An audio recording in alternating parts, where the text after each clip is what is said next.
London থেকে একজন বাংলাদেশে এসে ছাত্ররা যুবদলের সন্ত্রাসী বাহিনীকে উস্কে দিয়ে বললেন, আমি হলাম বাংলাদেশের এই গণ অভ্যুত্থানের মাস্টার মাইন্ড।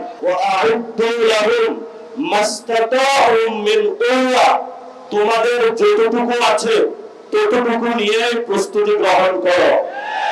আমাদের ঐতিহাসিক ৭১ মুক্তিযুদ্ধের আগে যে ভোট হয়েছিল, সেখানে বাংলাদেশের মানুষ, বাংলার মানুষ যেই দিকে রায় দিয়েছিল, সেই রায় বাস্তবায়ন না করার কারণে মানুষ অস্ত্র হাতে তুলে নিয়েছিল। সেই সময়কালীন যাকে বলা হয় বঙ্গবন্ধু, উনি আসলে ভারত বন্ধু, সেই ভারতে পালিয়েছিলেন। বাংলাদেশের মানুষ, মুক্তিকামী মানুষ বাংলাদেশ যখন স্বাধীন করেছিল, সেখান ভারত থেকে উকি দিয়ে বাংলাদেশে এসে বললেন, আমি বাংলাদেশ স্বাধীন করেছি। যে মুক্তিযুদ্ধের কথা ছিল সাম্য, মানবিক মর্যাদা এবং ন্যায় বিচার, সেই তিনটি ধারাকে ব্যাহত করে বাংলাদেশের রক্ষী বাহিনী গঠন করে বাংলাদেশের মানুষের উপরে ভারতীয় শাসন ব্যবস্থার যে এক্সটেনশন, সেটা তিনি সেই সময় করেছিলেন।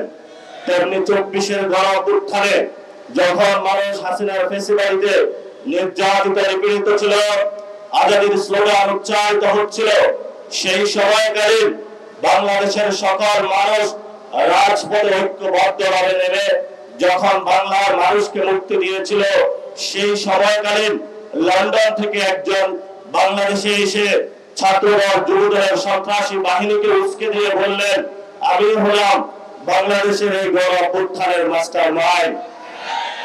আমরা সেইকালীন যারা ভারত বন্ধু শেখ মুজিবুর রহমান এবং ২৪-এর গণ অভ্যুত্থানের সময় তারেক রহমানের লন্ডন থেকে ফেরত এসে মানুষের উপরে ছাত্রদল যুবদলের সন্ত্রাস চালিয়ে দেওয়াকে ওই রক্ষী বাহিনী, ওই শেখ মুজিব এবং বর্তমান তারেক রহমানের কোনো আমরা পার্থক্য দেখতে পাচ্ছি না। যদি আমরা পার্থক্য দেখতে না পাই, তাহলে আমাদের ভবিষ্যতের কাজ কি?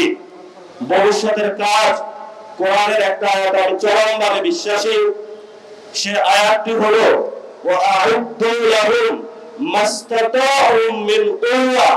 তোমাদের যতটুকু আছে ততটুকু নিয়ে প্রস্তুতি গ্রহণ করো। বাকি সাহায্য কোথা থেকে আসবে? সাহায্য কোথা থেকে আসবে?